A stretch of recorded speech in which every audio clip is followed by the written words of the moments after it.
Բարև ձեզ հարգելի հեռուստադիտողներ, հետևորդներ, երկու ճակատ ոդքասթի 84-րդ թողարկումն է 168 ժամի YouTube-յան էջում։ Դավիթ Սարգսյանս եւ Էդգար Ղազարյանը շարունակում ենք ամփոփել եւ վերլուծել շաբաթական լրահոսը, դա անում ենք մեր գործընկեր Pantera Security մասնավոր պահնորդական ընկերության աջակցությամբ, որը շարունակում է առաջարկել անվտանգության եւ պահնորդական բազմապիսի ծառայություններ, տասնամյակների փորձառություն ունեցող մեր այս գործընկերը ապահովել է Հայաստան ժամանած հարյուրավոր բարձրաստիճան պաշտոնյաների, շոու բիզնեսի ներկայացուցիչների աստղերի անվտանգությունը, նույնը պատրաստ է անել նաև ձեզնից յուրաքանչյուրի դեպքում ապահովելով ձեր բնակարանի, սեփական տան, առանձնատան, ընտանիքի անդամների անվտանգությունը, տրամադրելով եւ կենտրոնացված տեսահսկում, հեռավար անվտանգություն, VIP տիկնապահներ, ուղեկցում, փոստի անվտանգություն եւ բազմապիսի այլ ծառայություններ։ Առավել մանրամասն տվյալների համար այցելեք Pantera.am կայք կամ զանգահարեք 53 78 50 հեռախոսահամարով։ Այս շաբաթվա ամփոփումներ պիտի սկսենք դերևս նախորդ շաբաթ ավարտված Անտալիայի դիվանագիտական ֆորումի տխուր արդյունքներով։ Արդեն որերորդ անգամ հայաստանյան դիվանագիտության ամբողջ պերճանքը եւ թշվառությունը հանգում է նրան, որ մեզ համար ձևն է կարևոր, այլ ոչ թե բովանդակությունը։ Նաեւ աշխարհագրությունը։ Աշխարհագրությունը կոնկրետ մեկ ուղղությամբ, կոնկրետ մեկ հասցեատիրոջ դեպքում։ Ահա այսպիսի արարողակարգային լուսանկարներն են կարևոր, բայց դրանց տակ բովանդակություն չկա։ Եվ ոչ միայն Թուրքիան է դա բազմիցս փաստագրել, այլև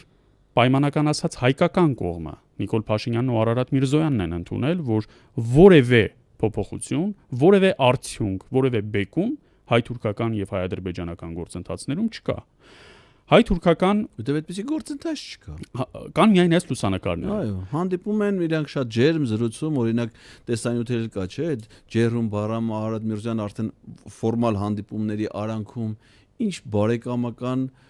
ջերմություն ունեն, ասենք մենք այսքան տարվա ընկերներ ենք, միգուցե մեր մեջ այդ ջերմությունը դեռևս այդ մակարդակի վրա չի, ոնց որ Արարատ Միրզոյան եւ Ջերում Բայրամովի։ Արարատ Միրզոյանի կապերը ադրբեջանական, բայց հատկապես թուրքական հատուկ ծառայությունների հետ տասնամյակների պատմություն ունեն, իսկ մենք 20 թվականից հետո ենք։ Այսինքն նրանք հիմա պաշտոնականից արդեն անցել են նաեւ ոչ ֆորմալ հարաբերությունների, այտենց որտեւ արդեն եթե այն ժամանակ ասենք Հական Ֆիդանը ծառայության ղեկավար էր եւ Արարատ Միրզոյանի պոզիցիան շատ թույլ, հիմա իրանք ըստեյության արդեն հավասարը հավասարի հետ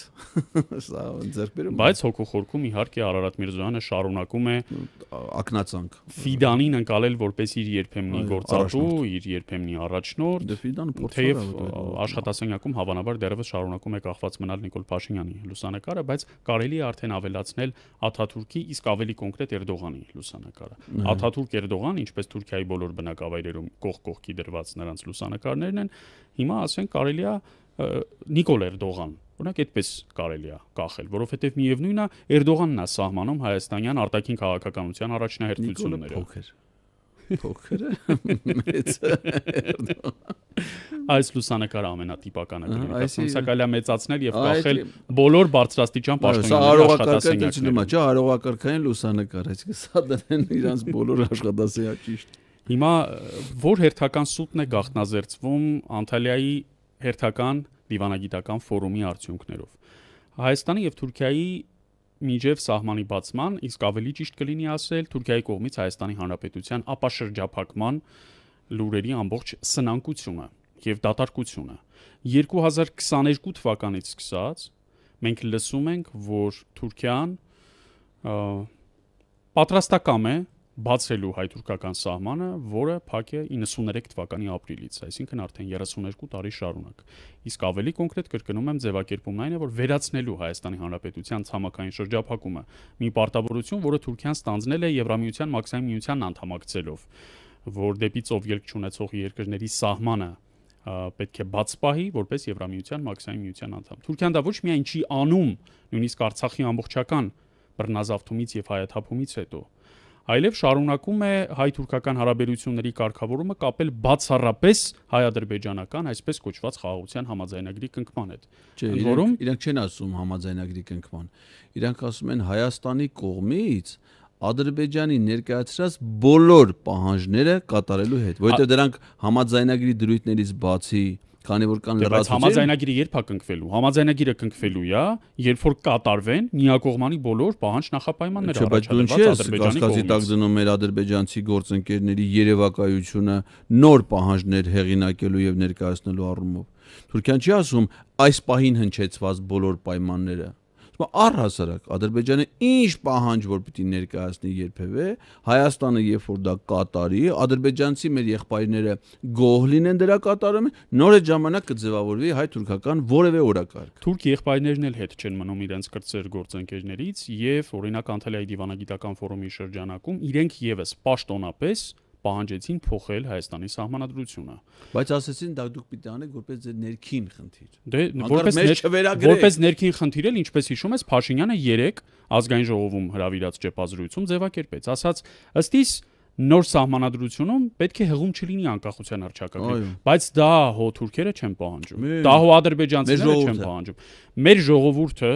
իրեն Փաշինյանին մանդատ է տվել եւ 2018-ին եւ 2021-ին բացառապես մեկ խնդրի համար։ Գիտես որն է այդ խնդիրը։ Որը վերացնի անկախության Իհարկե, որ սահմանադրությունից հղումը հանվի եւ ընդհանրապես այդ փաստաթուղթը զրոյացվի։ Շուտվանից է մեր ժողովուրդը տենչում։ Շուտվան ուղղակի մինչեւ հիմա ամաչում էին։ Հենց 90 թվականի օգոստոսից։ Այո, ուղղակի ամաչում էին ասեին։ Չէին ասում, հիմա քանի որ արդեն մեր երկրում ժողովրդավարությունը ազատ խոսք է,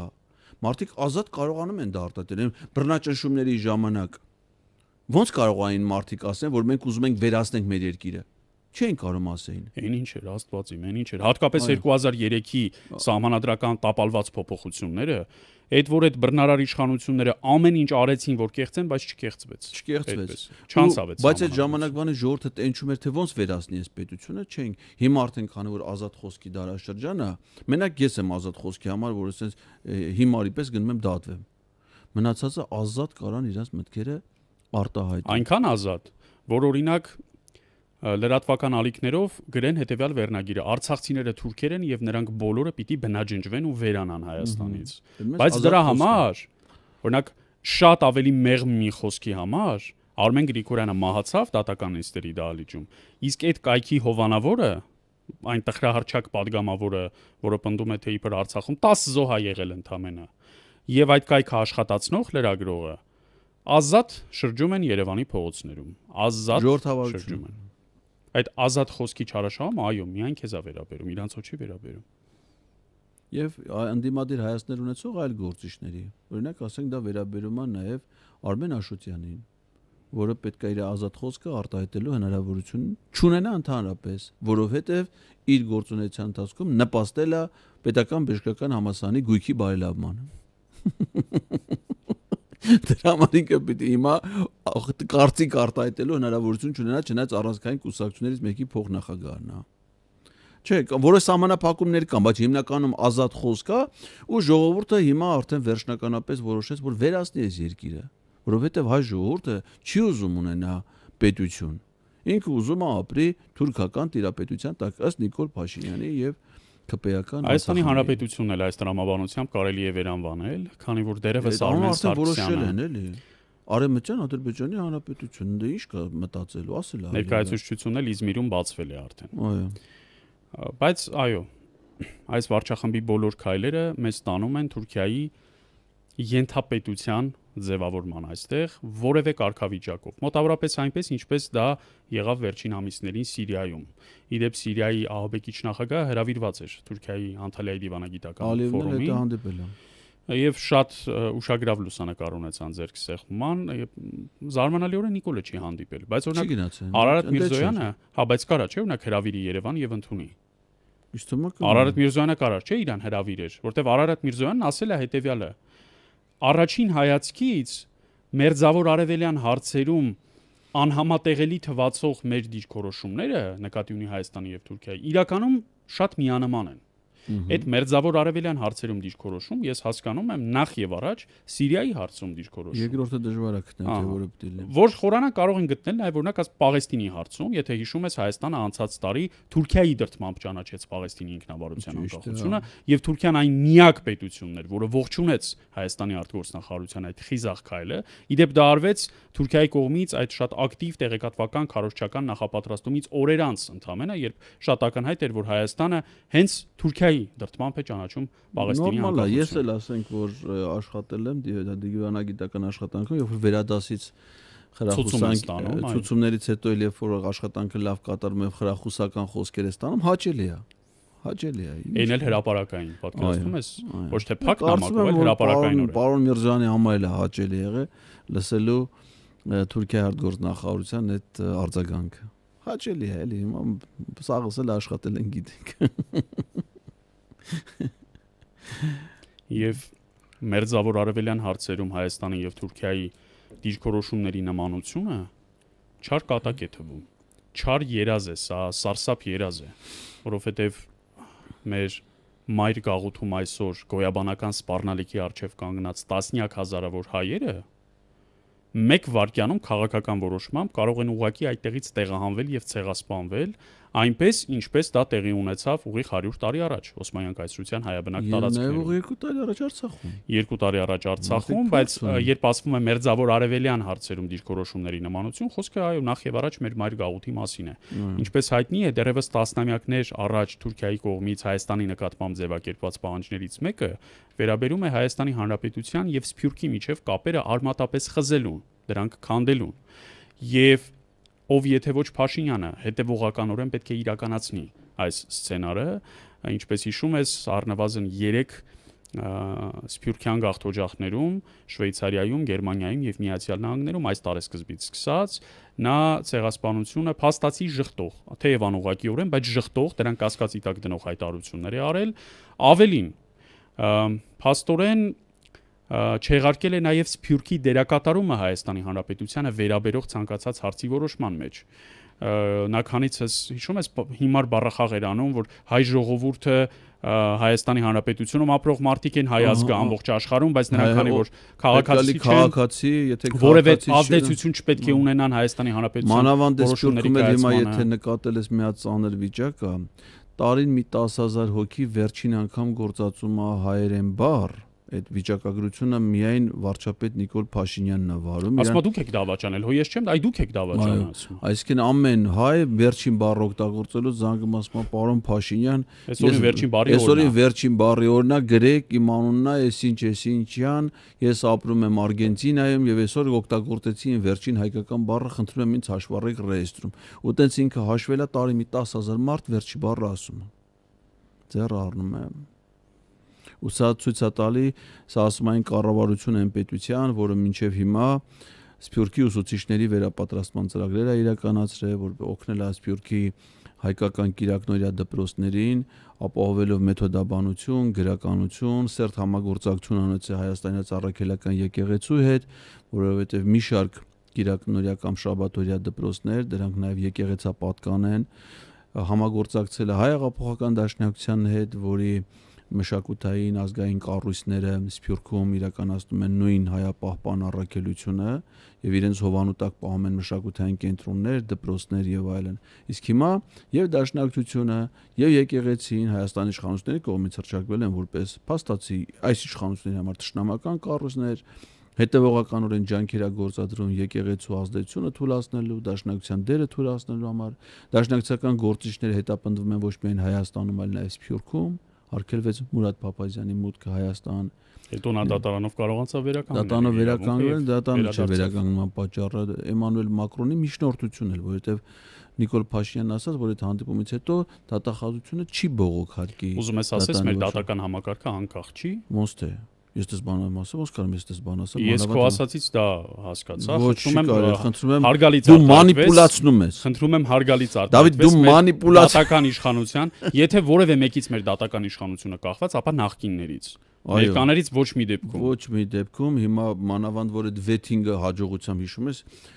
վեթինգը իրականացվեց, սահմանադրական փոփոխությունները շատ նպաստեցին դատական համակարգի զարգացման, կայացման, դու ուղղակի մասածները մանիպուլացնում ես։ Շատ զգուշորեն արտահայտվի խնդրում եմ այս թեմայի շուրջ։ Ինչ ես խոսում։ Մեր ոդկասթի շարունակականությունը պետքա պահվի ամեն գնով։ Կամ էլ այդպես մի բան ասա, որը 491 քեզ է դնել, երկուսով իրար հետ տակ նստենք։ Վերադառնալով Անտելիայի դիվանագիտական ֆորումին, հատկապես այն դրվագին, երբ Արարատ Միրզոյանը եւ Ջեյհուն Բայրամովը հրապարակայնորեն բանավիճում էին իրար հետ, պետք է արձանագրենք, որ այդ բանավեճի րոպեներին Սյունիքի մարզի տեղ խոշորացված համայնքի բնակավայրերի ուղղությամբ, հատկապես Խնածախ եւ Խոսնավար, թիրախային կրակ էր վարվում միջին դրամաչափի զենքերից, գնդացիրներից այդ թվում վարվում էր ոչ ռազմական օբյեկտների, օրինակ, ասենք խնածախի մշակույթի տան ուղղությամբ, կրակոցների հետքերը մեր գործընկերները գնացել լուսանկարել են, մեր գործընկերները, ոչ թե Եվրամիության քաղաքացիական դիտորդական առաքելության ներկայացուցիչները, այլ մեր գործընկերները։ Դե իրանց կապակցությամբ մի անգամ ԵՄ դեսպանը Հայաստանում ասել է, որ նման սահմանային լարվածության դեպքում իրանք պետք է տեղափոխեն անվտանգ վայր իրենց կյանքի եւ առողջությանը վտանգներ չներկայացնելու համար։ Այսինքն, եթե իրենք ֆիքսում են, որ կա լարվածություն, իրանց հաջորդ գործողությունը դեղից հեռանալն է։ Հնարավորինս անվտանգ վայր։ Օրինակ անցած անգամ, երբ որ Գեղարքունիքի մարզում էր եղել լարվածություն, Մայրոտի Վիեննա սրճարան էին։ 2023-ի գարունն էր դա, Վարդենիսի ուղղությամբ, երբ մենք զոհեր ունեցանք, այո, եւ այդ ժամանակ Եվրամիության քաղաքացիական դիտորդական առաքելության որևէ ներկայացուցիչ այդտեղ չկար։ Այդ վաղ դեսպանն ասել, որ իրենք պետք է լինեն անվտանգ վայր։ 23 թվականի մարտ-ապրիլին էլ տեղ գյուղի ուղղությամբ, եթե հիշում ես, թշնամի սադրանք հրահրեց, 4 զոհ մենք տվեցինք էլի Եվրամիության դիտորդական առաքելության լռություններ, այն դիտորդական առաքելության, որ Ադրբեջանի շահերից այսքան ելնելով քար լռություն է պահպանում թշնամու կողմից մեր ուղղությամբ վարվող կրակի մասին, բայց Ադրբեջանն է պահանջում, որ նրանք հեռանան հայ-ադրբեջանական առաջնագծից եւ ոչ թե Հայաստանը։ Միջալոց Եվրամիության մասին խոսեցինք, հեսա վերադառնանք այդ թեմային չմոռանանք, գտել են վրանը։ Հիշում ես անցած անգամ որ խոսում ենք, ասում ենք, բայց Հունգարիան էլի վետո է դրել։ Դա եմ ասում, չի լելու։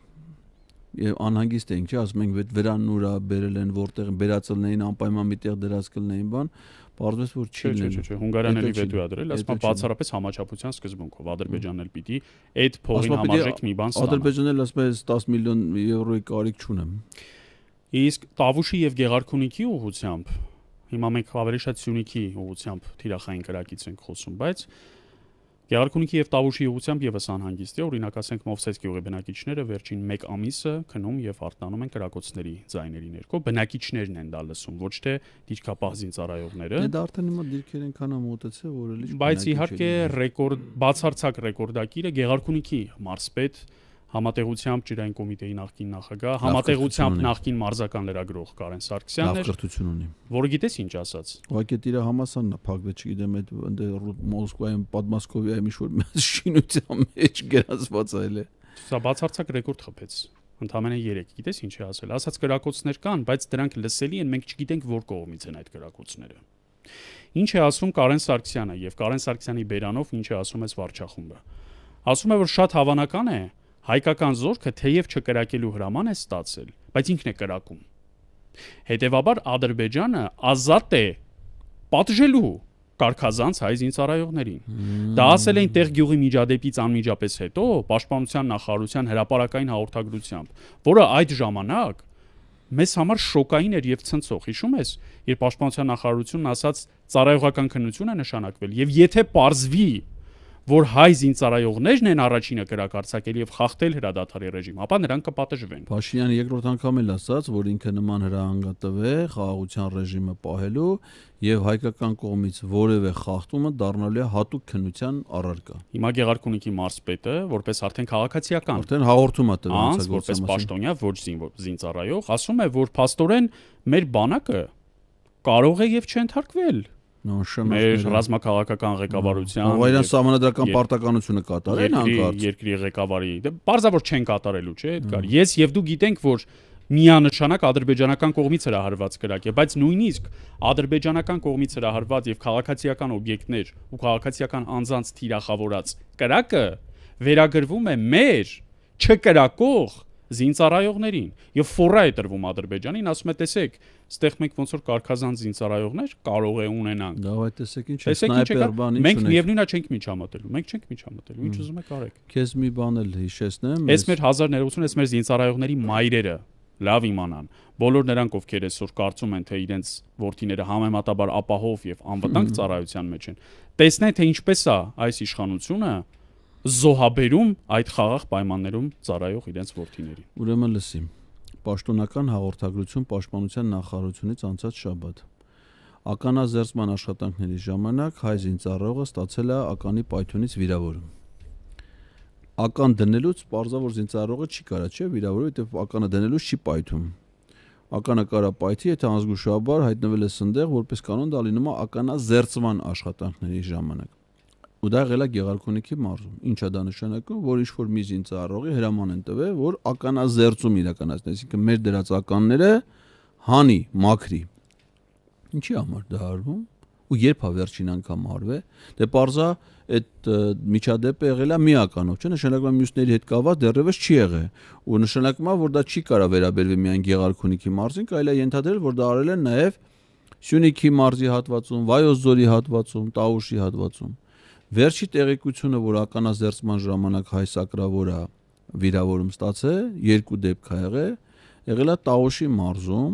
Կիրանց գյուղի հատվածում, այդ 4 գյուղերը եւ տարածքները Ադրբեջանին հանձնելուց առաջ, մաքրելուց հետո, այսինքն սրանք ոչ միայն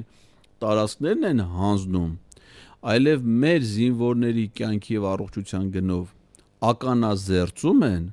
Հիշում ես դու ես այդ մասին նկատել, որ այդ հավաքված ականները պայթեցնելու համար ՊՆ-ն հայտարարություններ դնում պայթեցման գործողությունից ընդամենը 1 ժամ առաջ ընդ որում առավոտ կանուխ, այսինքն ժամը 8-ին դնում էին, որ ժամը 9-ին դու ես նկատել ժամային ինտերվալը։ Այդ էլ սահմանի մոտ են պայթացնում, որ ադրբեջանցիները լսեն, որ մաքրեցինք, տրաքացրեցինք։ Հիմա այս ամենից հետո Գեղարքունիքի մարզ ականադաշտ են մաքրում։ Դա նշանակում է հող են նախապատրաստում թշնամուն հանձնելու համար։ Ես տենց եմ կարծում։ Ինչի կարծում ես Արցվաշենը հետ չի գալու։ Ճամբարակ խոշորացված համայնքի Արցվաշեն բնակավայրը կարծում ես անկլավների փոխանակման արդյունքում հետ չի գալու։ Դե քանի Նիկոլ Փաշինյանն է Հայաստանում իշխանության, այդ ազատագրական պայքարը այդ գործողությունը չի պիտի դադարեցվի։ Ինչի պիտի դա։ Թե կորցրել է այն իր մետաղական քարտեզի Լենա Նազարյանին է։ Կարող է տված լինի Լենային ասի դիր տեղը։ Չենք ուզում, թշնամուց այդ չենք ուզում։ Վերադարձրու որտեղ որ պետք է։ Արաբատ Միրզոյանի ամենավտանգավոր եւ ամենադավադիր հայտարարությունը զարմանալիորեն շրջանցվեց մեր քաղաքական ուժերի մեծամասնության կողմից։ Դերևս Անտալիայում միակ հայկական իրեն ուղեկցող լրատվամիջոց Civilnet-ին տված հարցազրույցում բառացիորեն ներողություն է, իրեն չի ուղեկցել, իր համար անակնկալ էր լրագրողին այնտեղ տեսնելը, որովհետև ես մի հատ տեսանյութ տեսա։ Ասում միայն դուք եք։ Ասում մենակ դուք եք, այսինքն ինքը իրազեկ չի, որ լրագրողին ինքը անակնկալ է հանդիպեն, դե Civilnet-ը հավանաբար իր միջոցներով է նրան գործուղեն, նա հայկական պատվիրակության հետ չի գնացել։ Դա ակնհայտ էր։ Ինչ է ասում Հայաստանի հարավով Մեղրիով անցնող ենթադրյալ երկաթուղու բացման պայմանների հետ կապված Անտալիայից իդեպ Ջեյհուն Բայրամովի եւ Հական Ֆիդանի հետ հանդիպումներից հետո ասում է այստեղ կարող ենք ունենալ սահմանահատման որոշակի պարզեցված հեշտացված ընթացակարգեր օրինակ կարող են կիրառվել ժամանակակից տեխնոլոգիաներ էլեկտրոնային սկաներներ կամ ուղարկվող ապրանքների էլեկտրոնային նախապես հայտարարագրում կապարակնքված վագոններ եւ այլն մեխանիզմներ եւ գործիքներ, որոնք թույլ կտան հնարավորինս խուսափել ֆիզիկական զննումից։ Բայը բարթացնում են։ Սա նույն Զանգեզուրի միջանցքն է, պարզապես ավելի բարդ բառապաշարով, բարդ ընկալելի տեքստով, հիմա պարզեցնենք։ Ճիշտ այնքան ասма պարզեցված ընթացակարգ։ Չէ, դի պարզ չի։ Մենք մեր ավելի պարզեցնենք։ Չէ, դի բարդ է։ Ընդ պետք է կապարականիկ դնեն, փաստաթղթերը ձևակերպեն, էլեկտրոնային ձև։ WhatsApp-ը ինչի համար է, այդ սա տանեմ։ Ասեք ընդից մի հատ թուրք մեր մաքսային ծառայությանը գրում ասում է գնացքը ստեղից շարժվեց այսքան վագոն WhatsApp-ով գրում է վերջ բայց մեր մաքսային ծառայությանը որևէ մեկը որևէ բան չի գրելու չի գրելու որովհետև արտատարածքային միջանցքի Դավիթ դու չափնա բամեն ինքնիշխանությունը ամբողջ առանձնահատկությունն այն է որ մեր իրավապահ համակարգը մեր պետեկամուտների կոմիտեին մեր ասենք սահմանապահ զորքերը ազգային անվտանգության ծառայության նույնիսկ որևէ միջամտություն չպետք է ունենան, այսինքն նրանք որևէ կապ չունեն այդ օրը այդ գնաց այդ ռելսերով քանի գնաց կանցավ։ Բայց պիտի իրազեկ լինեն դա։ Դե իրազեկ կլինեն, որովհետև մոտակայքում կլինեն կտեսնեն։ Մեր վարչապետն ասել է, որ այդ գործընթացը պետք է լինի պետությունների իրավազորության եւ ինքնիշխանության սահման, այսինքն ոնց կարա առանց մեզ մի հատ WhatsApp-ով հաղորդագրություն գրելու հսկա գնաց կգա այնտեղ։ Ես չգիտեմ մեր վարչապետը ինչ ասել, բայց Արարատ Միրզոյանը եթե չգրեն, մեր զինված ուժերը կրակ կբացի։ Ֆիդանի եւ Բայրամովի այդ հանդիպումից հետո առաջին անգամ այսքան բացեի բաց։ Ոչ թե ասում եմ միջանցքային տրամաբանություն չի լինելու, այլ բառացիորեն, եթե մի քիչ բարձեցնենք, ասում է հետեւյալը. Եթե այդ երկաթգծի Մեղրի հատվածը, որն ընդամենը 42 կիլոմետր է, իսկ եւ Ադրբեջանի եւ Թուրքիայի հատվածներում, ինչպես գիտես, ամբողջությամբ սարքվել է, իրենք տեսանյութեր են բարբերաբար հրապարակում, թե ինչպիսի թունելներ են փորված։ Ադրբեջանական տելեգրամ ալիքները գրեթե ամենօրյա ռեժիմով գրում են, որ Զանգեզուրի միջանցքը պատրաստ է բացման։ Հիմա, եթե հայկական հատվածում այդ երկաթգիծը սարքվում է, ապա տեղի է ունենում հետեւյալը. այդ գնացքները Ադրբեջանում եւ կամ Նախիջևանում, նայած թե որտեղից են գալիս եւ դեպի ուր պիտի գնան, բարձվում են որևէ ապրանքով, դժվար է մտածել, որ դա գյուղատնտեսական նշանակության ապրանք է։ Ես կարծում եմ ավելի շատ մեզ համար արգելված ապրանքներ կլինեն։ Զենք կլինի, սպառազինություն կլինի։ Բարձվում է, կապարակնքվում է, կապարակնքում նշանակում է, որ դա չի բացվելու, մինչեւ իր նպատակակետը հասնելը։ Եվ նախապես հայտարարագրվում է։ Այդ լավագույն դեպքում քո ասածով մի հատ ուղեկցող թուղթ է լինում, որի վրա գրված է, որ օրինակ ստեղ մենք տեղափոխում ենք այսինչ ապրանքը։ Սահմանի վրա չի կանգնում։ Դա ընդունում է Արարատ Միրզոյանն, ասում է առանց կանգի գնացքներ, առանց կանգի եւ առանց հսկողության կանցնեն։ Մի թեթև բան կա, այդ ինձ թվում է աշխատանքային կարգով այդ աշխատանքային խմբերը քննարկեն, որովհետեւ Նիկոլ Փաշինյանը Նռնաձոր համայնքում, հա, Մեղրի, այտենց անվանում էր։ Իրան ավելի հոգեարազատ է Նյուվադի անվանում է այդ համայնքի։ Ասաց, որ այդ գնացները որ գնան, դուք ավելի շատ նուռ կվաճառեք։ Հիմա այս գնացները, որ առանց կանգնելու պիտի ընթանան, այնտեղ տեխնիկական պահ կա, թե գյուղի բնակիչները այդ նուռը ոնց պիտի գցեն այդ գնացների վրա, որ նուռը գնա վաճառվի։ Մեկ էլ այնտեղ մի հատ հարց է մնում, թե ով փողը կտա։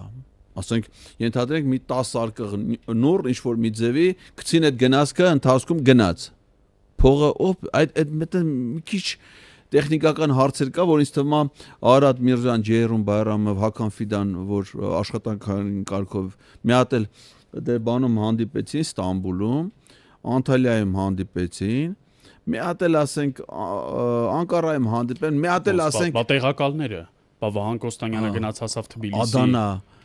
Թբիլիսի էլ գնաց, չէ՞, Վրաստանի եւ Ադրբեջանի փոխարտգործնախարարների հետ մի ֆորմատում։ Վերջին հանդիպում կան Էրզրում։ Դες հայկական շուտ բանել պահելով էլի, այտենց հայկական բնակավայրերի խորհուրդը պահելով, մի քանի այտենց հանդիպումներում կհստակեցնեն այդ նռան հարցն է մնացել մի քանի արկղ, թե ոնց պիտի գցեն, որ ավելանա վաճառքի։ Մեկ էլ այնտեղ բան ալնելու վարչապետն ասաց, դե վարչապետը որ ասում է, դե լուրջ վերաբերվեց Դավիթ ջան, իրա ոչ մի ասացին չի կարելի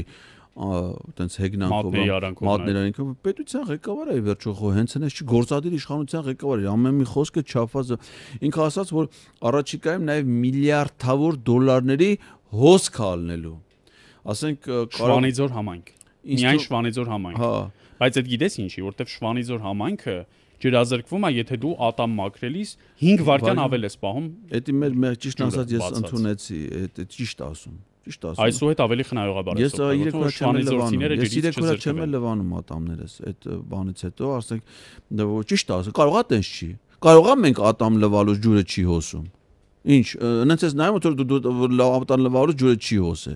ու դրանից տուժում են մնացած համայնքները որ կեն ջրազրկում եւ հիմա ինքը ստիպված է Սևանա լճից մի քանի միլիարդ դոլար փող ծախսի որ Շվանիձոր համայնքին խմելու թե Սևանա լճից ով ասում որ պիտի ջուր տանեն ով ասում որ Սևանա լճի ջուրը խմելու մի անգամ են Սևանի արկելոցի տնօրենը խմավաղեկային ինֆեկցիայով տարան հիվանդանոց ասենք ինչի պիտի Սևանի ջուրը խմեն Սյունիքի տանեն հասցնեն եւ բայց դա լուրջ բաներ ասում այդ մարդը հիմա ասում է միլիարդավոր դոլարների հոսքը կա մեկ էլ էտա պետք կարգավորել իսկ թվում է բան են անելու գիտես ոնց անելու Թուրքիայից այդ գնացքներով հենց փողը կանխիկ բերելու են դնեն այդ էլ է տարբերակ մյուսը որ Թուրքիայից միլիարդավոր դոլարներ լցնեն Արաքսով սես լաստանավերով գա Մեղրի հատվածում դա արդեն Արաքս որ սահմանային կետը կարող ուրիշտեղ բան չլինի էլի Մեղրի հատվածում մի անգամ է Շվանի ձորցիկ մեղրեցիները բաներ արդեն սել այդ միլիարդ կարթը գցեմ վերցնեմ չէ քիշո լապատկեքը գործ այդտեղ շատ հորդ է մեղրը բանը Արաքսը Մեղրի մոտը դեռ չես կարող դե բան չունեմ պրոբլեմներ կան պրոբլեմներ չէ որ բոլորը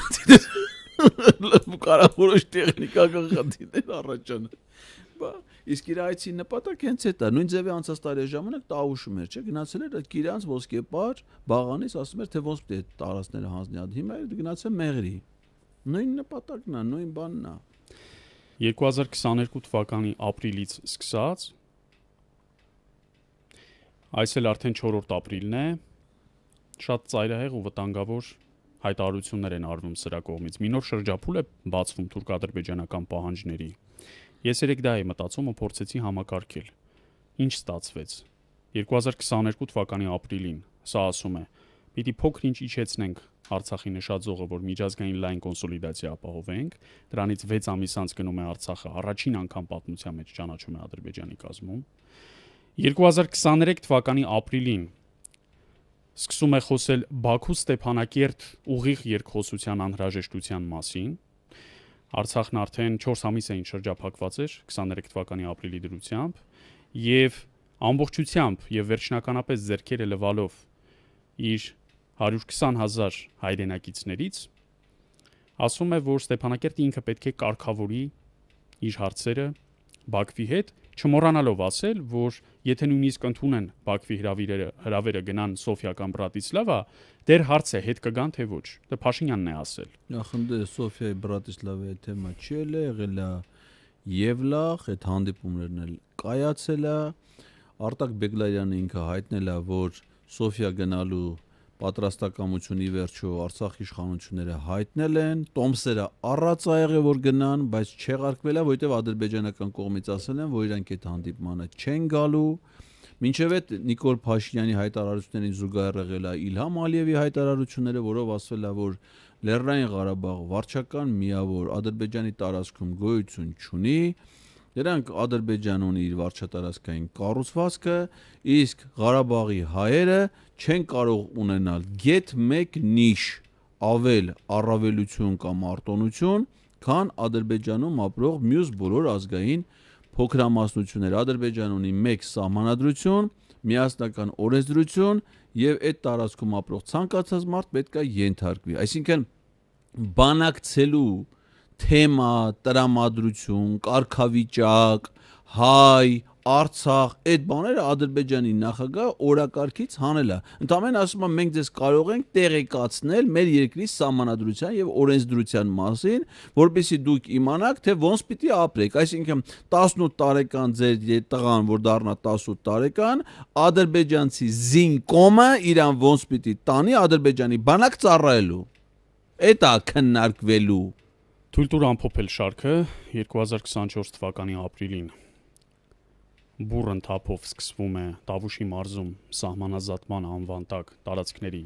հողակտորների, արոտավայրերի, խոթարքների, բարձունքների միակողմանի հանձնումը, երրորդ պաշտպանական շրջանի առաջնագծի ամբողջ փլուզումը, ինչի հետևանքը լինում է առնվազն 1 կիսված հայկական բնակավայրը, մետաղական ցանկապատը, դրա մեջ տեղով անցնող, դրանից մի քանի տասնյակ մետր հեռավորությամբ նորակառույց դպրոցը, ուր երեխաները վախից չեն հաճախում,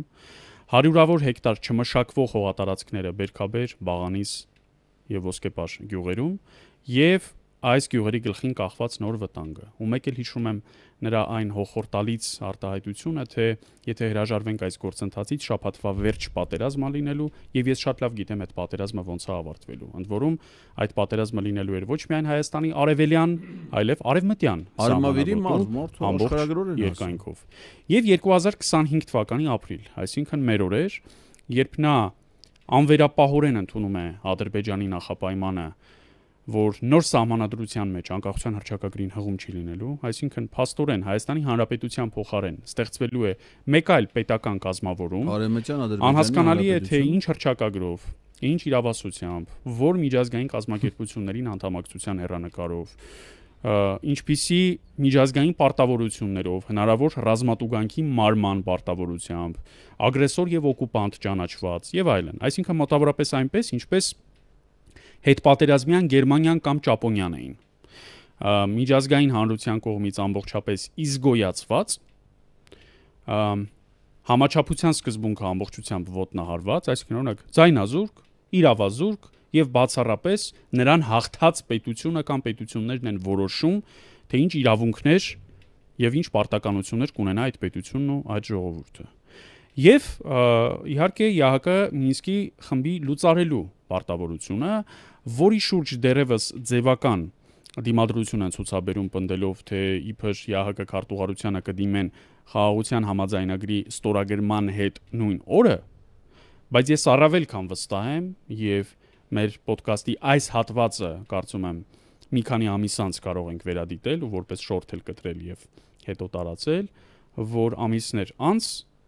Փաշինյանը բավարարելու է նաեւ մինչեւ խաղաղության համաձայնագրի ստորագրումը ՀՀԿ Մինսկի խումբը լուծարելու համատեղ դիմումով ՀՀԿ քարտուղարություն դիմելու հայկական կողմի նախաձեռնությամբ, որովհետեւ ինքը ասել է, որ նախաձեռնությունը մերը պետք է լինի, Նիկոլ Փաշինյանն ասել։ Իդեպ ասեմ, քանի որ շորթի համար ենք նաև հիմա որոշեցինք, որ այս հատվածը նկարում հետագա ցուցադրության համար։ Նաև մի կարևոր դիտարկում։ Անկամ եթե դա ստորագրվի միաժամանակ, որը չնայած չի լինելու, ես քո ասածին եմ համաձայն։ Անկամ եթե միաժամանակ լինի, այս մեկը նամակ է, մեկը պայմանագիր։ Պայմանագիրը ուժի մեջ է մտնում, երբ որ երկրներում երկուսում էլ ներքին վավերացման գործընթացը անցնում է։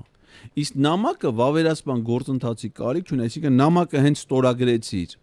ինքը արդեն իրավական ընթացք է ստանում եւ դառնում է որոշում, Մինսկի խումբը լուծարվում է, իսկ օրինակ այդ համաձայնագիրը կարա Ադրբեջանի սահմանադրական դատարանում քննության ընթացքում, դա մերոնք ուժեղը, մերոնցը բան չեմ ասում, էլ դրանց։ Բայց մերը մի րոպե, մերը Արարատ Միրզոյանը արդեն որոշել է, որ պիտի վավերացվի եւ սահմանադրական ճանաչվի։ Արարատ Միրզոյանը Անտալիայում թող ես ասեմ, էլի ես հասկանալով քո կարգավիճակ, թող այդ մի բանը ես ասեմ։ Արարատ Միրզոյանը Անտալիայում ասում է, մեր սահմանադրական դատարանը խաղաղության համաձայնագիրը կճանաչի սահմանադրական։ Ասում է ճիշտ է, ինքը պիտի որոշի։ Այո։ Բայց կճանաչի սահմանադրական։ Բառացիորեն նույն բանը։ Բառացիորեն նույն բանը Փաշինյանն ասում էր կանոնակարգի մասին։ Այո։ Մինչև կանոնակարգի վավերացումը մինչև 24 թվականի սեպտեմբեր։ Ասում էր, ես բացառում եմ, որ սահմանադրական դա ՄԱԿ-ից է ասել դա։ ՄԱԿ-ի ամբիոնից դա ասել է։ Այո։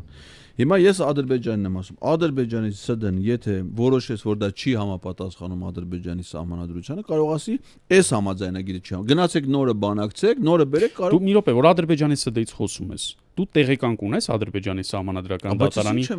դատավորների, բայց տեղեկանքը ի վերջո ստացած թե չէ։ Նրանց ընտանիքների անդամների,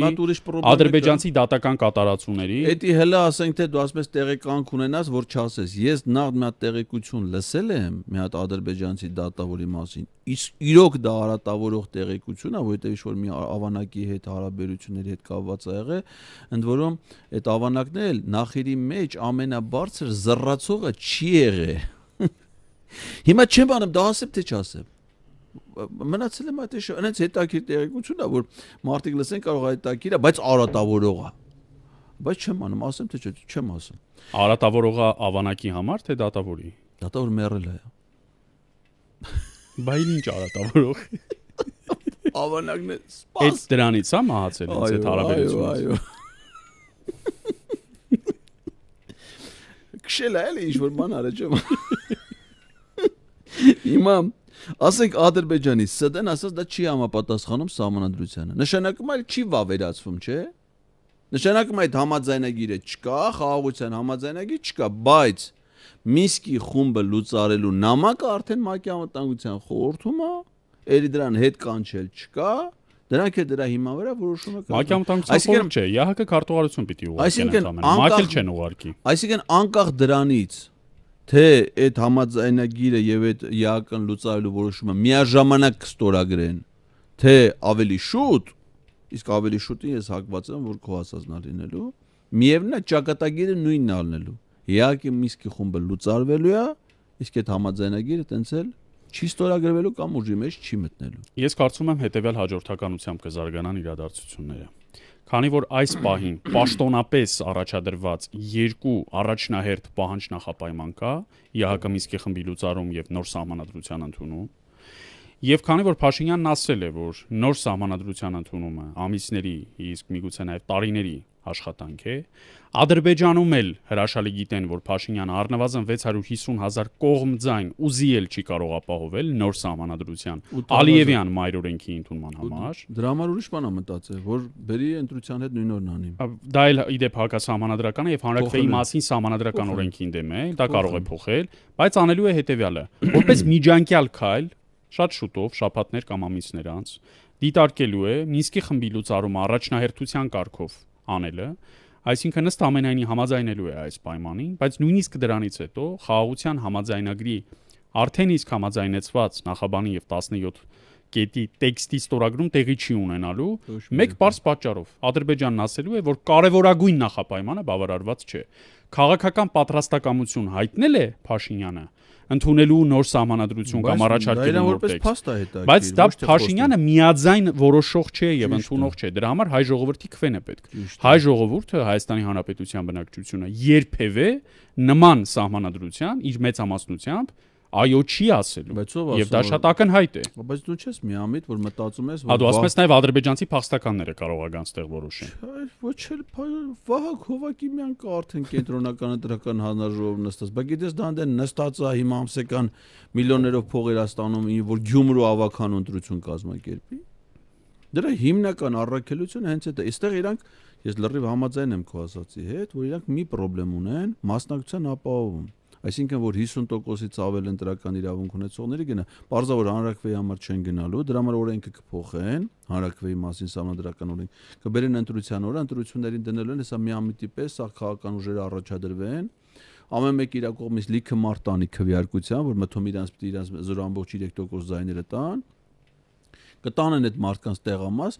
մարդը մտավ տեղամաս, իր կամքից անկախ իր ձեռքում հայտնվելու է նաև հանրակրվեի քվեաթերթիկը։ Մասնակցության թիվը ստացան, մնացածը արդեն գեղարվեստական աշխատանքա, որը կանի Վահագն Հովակիմյանը։ Հիմա եթե որևէ մեկը բողոքարկի այդ որոշման արդյունքը, ում պիտի բողոքարկի։ Սահմանադրական դատարան։ Ինչը կարող է ինչ որոշում կայացնել, անարդար որոշում կայացնեն։ Ես կարծում եմ Սեդա Սաֆարյանը հատկապես ոչ մի դեպքում։ Բայց քո ասածը իրադարձությունների զարգացման ամենացավալի եւ ամենածանր սցենարն է։ Դա հավանական սցենար է, բայց ես չեմ ուզում հավատալ դրան։ Ես չեմ ուզում պատկերացնել, որ դա իրականության մեջ հնարավոր է։ Եվ դա կանխելու ու խափանելու ոչ մեծ, բայց բավարար թվով ճանապարհներ կան։ Դրանցից ամենապասիվը, քիչ աշխատանքի ենթադրողը 2026 թվականի հերթական խորհրդարանական ընտրություններին սպասելն է, բայց կան տվյալներ եւ դա նաեւ արտաքնապես է երևում, որ Փաշինյանը եւ ընդհանուր առմամբ ամբողջ ԿՊ վերնախավը շատ ծանր է տարել Գյումրիում եւ Փարաքարում, բայց հատկապես Գյումրիում իր ընտրությունը։ Այն չընտրվել է։ Ապրիլի 16-ին Գյումրու ավականու առաջին նիստին ԿՊ խմբակցությունը չի գալիս։ Դրանից ավելի ծանր հարված, երբ դու երկրում փաստացի իշխանություն ես, բայց երկրի երկրորդ քաղաքի ավականի չես կարողանում գալ։ ԿՊ-ն այդ ճակատագրին պիտի արժանանա բոլոր պետական հիմնարկներում։ Որ Սարիկը Մինասյան ասել էր, որ պիտի իրան գնան շնորհավորեն։ Երևի դեռ շնորհավորում։ Երևի սա խմբակցությունով հավաքվել են գնան Սարիկի տուն, շնորհավորեն, որ Սարիկ դառնա քաղաքապետ։ Իսկ թվա դրա համար չէին եկի, էլի։ Թե չի պիտի չկա։ Մինչև ապրիլի 15-ի ուշ երեկո ԿՊ խմբակցությունը եւ կուսակցությունը մտմտում էին տարբեր սցենարներ, որոշում էին տարբեր սցենարներ, թե ինչպես խափանել Գյումրու անդիմադիր քաղաքապետի կարգվելը։ Իշխանության տապալում։ Դա չստացվեց։ Հիմա իհարկե համայնքային կամ տեղական ինքնակառավարման մարմնի եւ համապետական ընտրությունների տրամաբանությունը խիստ տարբեր է եւ նույնիսկ հաշվարկման համակարգն է շատ տարբեր ըստ ընտրական օրենսգրքի։ Բայց մեծ հաշվով դրանից խնդրի էությունը չի փոխվում։ ԿՊ-ին իշխանազրկելու առաջնահերթությունը եւ նպատակակետը չի փոխվում։ Հիմա Գյումրիի օրինակը պետք է եւ մոտիվատոր լինի քաղաքական ուժերի կողմից եւ մյուս կողմից նաեւ սխալներ քաղելու, դասեր քաղելու եւ սխալները շտկելու փորձ պիտի լինի, հատկապես հիմնական անդիմադիր կենտրոնների միջև այս անտագոնիզմը հաղթահարելու ուղղությամբ։ Եթե 21 թվականի պես տասնյակ քաղաքական ուժեր մանր ու միջին առաջադրվեն, ապա ԿՊ-ն միանշանակ ձայների փոշիացման արդյունքում վերարտադրվելու է։ Միակ տարբերակը գործուն եւ մեծ կենտրոն ձևավորելն է, որը իր բոլոր ռեսուրսներով կհակակշռի այս վարչախմբին, ու նաեւ ասեմ քեզ, որ Գյումրիի ընտրությունը ցույց տվեց շատ լուրջ դիտորդական առաքելության ձևավորումն է անկախ դիտորդներից։ Ոչ անկախ դիտորդ առաքելությունից հիմա բառը խաղանենք Դանիել Յոհաննիսյանից կամ ականատեսից, այլ իրապես անկախ մարդկանցից, որոնք կցորդ չեն այս վարչախմբի եւ որոնք գյումրեցիների եւ մեր բոլոր քաղաքացիների ձայնը կպահեն տեղամասը։ Դիտորդների հետ կապված ես կարծում եմ, որ իրենք էլ իրենց հետևությունները պետք է անեն, որովհետեւ ես լսեցի դիտորդական առաքելություն իրականացնող կազմակերպությունների բազմաթիվ էական ընտրախախտումների արձանագրումներ, Բայց տենց էլ մենք չունեցանք ընտրությունների արդյունքների բողոքարկման որևէ դեպք։ Այսինքն այդ դիտորդական առաքելության իմաստը պետք է լինի ոչ միայն ընտրախախտում արձանագրելը, այլ դրա հետ կապված հետևողական աշխատանքը, հաղորդումները հանցագործության մասին, այդ ենթադրյալ հանցանք կատարած ընտրախախտումների կատարածների պատասխանատվության ենթարկելը եւ ընտրությունների արդյունքները բողոքարկելը։ Թերևս դա պայմանավորված է դրանով, որ ընդդիմադիր քաղաքական ուժերը ի վերջո մեծամասնություն կազմեցին ավականիում եւ մեր արժանին մատուցենք, ասենք, որ չնայած դժվար, չնայած ուշացած, սպասված որոշումների, բայց բոլոր անցած ուժերն էլ ի վերջո դրսևորեցին արժանապատիվ կեցվածք եւ ճիշտ որոշումներով հանգեցրեցին ոչ քպեական քաղաքապետի ընտրությանը Գյումրու քաղաքապետի պաշտոնում, այսինքն այդ հարցում պետք է արժանի մատուցենք։ Միգուցե այդ ոգևորությունն է եղել պատճառը, որ եթե ԿՊ-ն մեծամասնություն չի, դրա համար չեն բողոքարկել, բայց եթե արձանագրել են դիտորդները ընտրախախտումների, դրանց շատ են եղել էական, կարծում եմ, որ իրենք էլ իրենց համար հետևություն պիտի անեն հետագա ընթացքների կազմակերպման իմաստով։ Մեր զրույցն ամփոփելով, արի արձանագրենք իշխանապողության համար անհրաժեշտ մի քանի կարևոր գումարելիների շղթան, որոնք անհրաժեշտաբար համատեղելու դեպքում այս վարչախմբից շատ հանգիստ կարելի է ազատվել։ Դրանցից առաջինը հանրության մեջ արկա այն խորագույն նեգատիվն է, որ տիրում է այս վարչախմբի եւ նրա պարագլխի նկատմամբ։ Հասարակության բացարձակ մեծամասնությունը այս վարչախմբի խիստ թունավոր եւ թշնամական ընկալում ունի։ Եվ դա մեր հազարավոր գործընկերների, ինստիտուցիոնալ ընդդիմության, մեր լրագրող գործընկերների, քաղաքացիական, իրական ազգային քաղաքացիական հասարակության ներկայացուցիչների 7 տարիների հետևողական պայքարի արդյունքն է, արյամբ եւ քրտինքով հատուցված։ Զրկանքներով, դժվարություններով, հետեւաբար մեր հանրությունը իր բացարձակ մեծամասնությամբ ունի ընկալում, որ այս վարչախումբը թշնամի է եւ դրանից պետք է օր առաջ ազատվել։ Գումարելիներից երկրորդը ըստիս իրապես անկախ ազգային քաղաքացիական հասարակության արկայությունն է։ Մենք քիչ առաջ խոսեցինք դիտորդական առաքելության մասին, դա քաղաքացիական հասարակության ատրիբուտներից մեկն է ընդհանրապես։ Իրականում իշխանության եւ ընդհանուր առմամբ այս վարչախմբի բոլոր սեգմենտների հանդեպ քաղաքացիական վերահսկողություն իրականացնող, թեև ոչ մեծաթիվ, բայց սուբյեկտներ կան։ Եվ անկախ գործիչներ, ասենք, կողպես ակտիվ եւ ուշադիր եւ տարբեր նախաձեռնություններ հանրային քաղաքացիական, ոչ քաղաքական, որոնք բոլորը հետևողականորեն կազմակերպում են այս վարչախմբի ստեղծած միֆերը, պայթեցնում են այդ փուչիկները մեկը մյուսի հետևից։ Երրորդը եւ գործոնայնության առումով կարևորագույնը քաղաքական ուժերն են, որոնց մի մասը, երկուսը ավելի կոնկրետ խորհրդարանում են, մնացածը մեկ տասնյակի չափ եւ ավելի խորհրդարանից դուրս են։ Նրանք իհարկե տարբեր պատկերացումներ ունեն մեր երկրի անվտանգության ապահովման, արտաքին քաղաքականության առաջնահերթությունների, ներքին քաղաքականության, տնտեսության ընկալումների, երկրի գոյության հարցում չեն կարող։ Ես կարծում եմ չկա որևէ ուժ բացի այս վարչախմբից եւ նրա 1-2 կամակատարներից, եվրոները։ Այ հենց նրանց էլ նկատի ունեմ, որոնք այսքան լոյալ լինեն թշնամուտակ մեր երկիրը պարկեցնելու հարցի շուրջ։ Չկան այդպիսիք։ Նույնիսկ այն ուժերը, որոնց հետ մենք խոր գաղափարական տարակարծություններ ունենք, ասենք օրինակ Սասնա ծռեր կուսակցությունը։ Պարզ է, չէ՞, որ նույնիսկ նրանք վարչախմբի այս գիծը չեն սպասարկում։ Նույնիսկ նրանք քո ասած եվրոներից տարբերվում են։ Նրանք էլ են ընդգծված եւ մարտնչող հակառուսականության ծիրում, բայց միաժամանակ նրանք օրինակ նաեւ թուրքական օկուպացիայից են։ Պետություն կործանելու գաղափար Ես չեմ տեսել, որ ասենք Արամ Զավենի Սարգսյանի պես հարցազրույցներ տան, կամ Լևոն Շիրինյանի, չեմ տեսել ես դա։ Եվ ահա այս գումարելիների համադրման արդյունքում ես կարծում եմ, որ 4-րդ եւ անխուսափելի գումարելին կառաջանա, իսկ դա միջազգային հանրության կոնսենսուսն է Հայաստանում իշխանապողության հարցի շուրջ։ Մի կոնսենսուս, որն արկա էր 2018 թվականին ի վնաս Հայաստանի Հանրապետության, ոչ թե ի վնաս այդ ժամանակվա իշխանության, այլ ի վնաս Հայաստանի Հանրապետության։ Հիմա արկա է հօգուտ այս իշխանության եւ ի վնաս Հայաստանի Հանրապետության, այսինքն ի վնաս բայց չէ դա փոխված է մեր երկրի լուծարման որոշման։ Այդ քո արձանագրումը եթե դա որոշված է, Էդգար, ուրեմն մնացածը բացառապես մեր ներքին որոշելիքն է։ Ճիշտ է։ Որևէ մեկը թող որևէ դաբրոյի հետևից չգնա ու թող որևէ դաբրոյի վրա չգցի չասի որ այս մայրաքաղաքում դեռ այդ որոշումը կայացված չէ։ Եթե դա կայացված է, եթե այդ որոշումը կայացված է,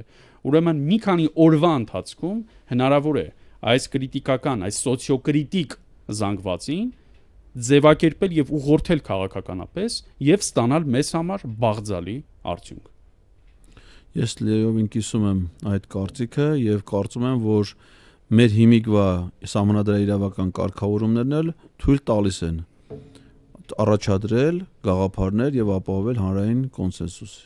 Ես ճիշտ ասած շատ եմ խոսում այդ իմաստով, այս հարթակն էլ մեր ուզում եմ եւս այդ իմաստով հնչեցնել, որ իմ պատկերացումներով դա վարչապետին անվստահություն հայտնելու քաղաքական գործընթացն է, որը փողոց կհանի նաեւ այս իշխանություններից ազատվելու ցանկություն ունեցող մեր բոլոր քաղաքացիներին, կմիավորի բոլորին այդ գաղափարի շուրջ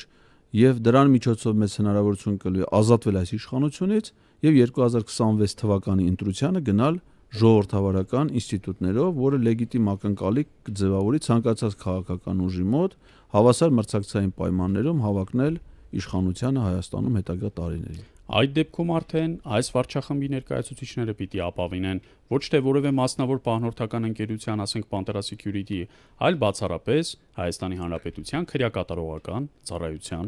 քրեակատարողական ծառայության պահպանության աշխատակիցները կիրականացնեն իրենց պահպանությունը քրեակատարողական հաստատություններում, պետական պահպանության ծառայության աշխատակիցները կիրականացնեն նոր ձևավորող կառավարության անդամների պահպանության օբյեկտների պահպանությունը, իսկ մնացածի պահպանությունը պետք է իրականացնի Pantera Security մասնավոր պահնորդական ընկերությունը, որովհետև մեր դիտարկումներով առավել փորձառու, առավել բանիմաց, առավել ուժեղ թիմ, տեխնիկական կարողություններ, հնարավորություններ, շատ քիչ ընկերություններ կան, որ կարող են առաջարկել, իսկ մեր վստահելի գործընկերոջ հետ արդեն համագործակցում են հարյուրավոր կազմակերպություններ, անհատներ, իրենց գույքի, տարածքների, բիզնեսի, բեռների, փոստի, ուղեկցման, պահպանության եւ մնացած բոլոր հարցերում, թե ուղիղ պահպանության իմաստով, թե ժամանակակից տեխնոլոգիական նորարարությունները կիրառելու միջոցով։ Զանգահարեք 53 78 50 հեռախոսահամարով համագործակցության համար, իսկ մանրամասն տեղեկություններ հնարավոր է ձեռք բերել pantera.am պաշտոնական կայքից։ Այսքանը հարգելի հեռուստադիտողներ եւ հետեւորդներ, սա երկու ճակատ ոդկասթի 84-րդ թողարկումն էր 168 ժամի YouTube-յան էջում։ Էդգար Ղազարյան, Դավիթ Սարգսյան, ձեզ համար ամփոփեցինք եւ վերլուծեցինք շաբաթական լրահոսը, դա կանենք նաեւ մյուս ուրբաթ 21-ից 21-ին։ Ցտեսություն։